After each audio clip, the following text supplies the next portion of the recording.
Health savings accounts, we need to know what they are, who's able to use them, and what the benefits of them are.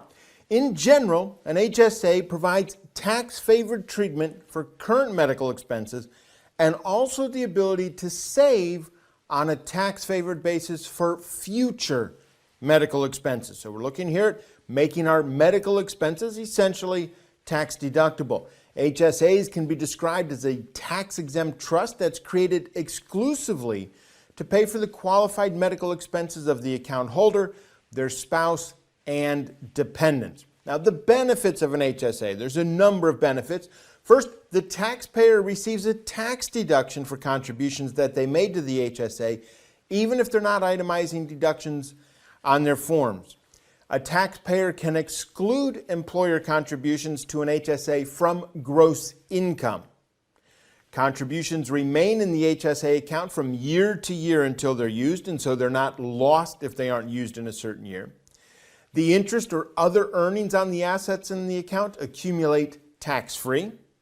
Distributions may be, or probably, if we do it right, tax-free if they're used to pay for qualified medical expenses, and we'll come back to that and look at that in a little bit.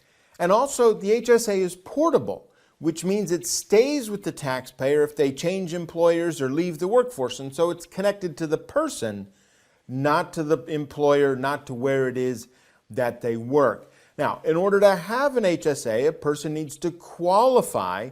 And in order to qualify, there's a number of requirements that all must be met.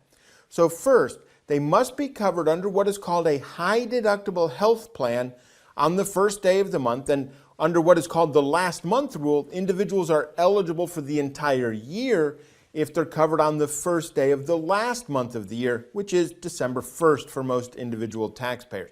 So they need to be covered by a high deductible health plan, and we'll look at those details in just a minute. They must not have other health coverage. They must not be enrolled in Medicare, and they must not be claimed as a dependent on someone else's tax return. Now, if a taxpayer meets these requirements, they are an eligible individual even if their spouse has non-high deductible health plan family coverage, as long as the taxpayer is not covered under that spouse's plan. Okay, so an individual can qualify for this even if their spouse has the family coverage, as long as the taxpayer is not included in that family coverage. So it would be for children or other people in the family. So the question then becomes, what is this high deductible health plan? Well, it's a plan that has a number of specific features. First, a higher annual deductible than typical health plans. It has a maximum limit on the sum of the annual deductible and out-of-pocket medical expenses that the taxpayer must pay for covered expenses. And the out-of-pocket expenses include co-payments and other payments, but do not include the premiums. And so we're looking here at this high deductible, and the deductible is the amount the taxpayer needs to pay before the insurance company starts paying for those medical expenses. And so what we're looking at here is the situation where the taxpayer has potentially a very high liability, potential liability for medical expenses before the insurance is going to start paying for it. And so that high deductible means a high amount that the taxpayer may need to pay before insurance starts paying. So the contributions that are made to the HSA, well, only contributions that are made by the taxpayer can be deducted. So if the employer makes contributions, okay, part of a benefit plan or something like that, those are not deductible, but those employer contributions are excluded from the gross income of our taxpayer. Okay, so it's not deductible, but it's also not includable either.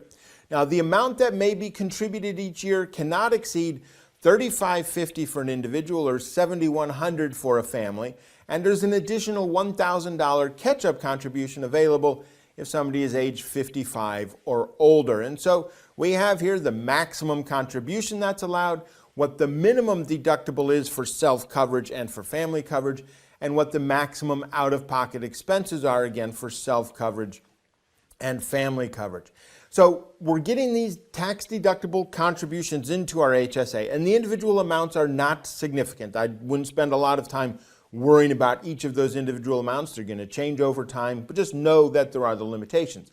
So the big part of this all comes from the distributions from the HSA, and our distributions from the HSA that are used exclusively to pay qualified medical expenses of the beneficiary, their spouse, and dependents are excludable from gross income. Okay? So this is that tax benefit of it. Generally, our qualified medical expenses for HSA purposes are the unreimbursed medical expenses that would be able to be included in Schedule A if a person is itemizing deductions for medical and dental expenses. Okay, so we look at that when we talk about itemized expenses.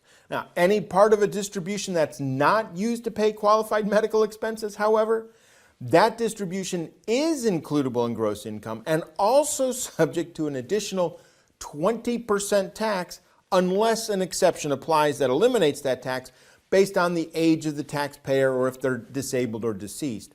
And expenses incurred before the HSA is established are not qualified medical expenses.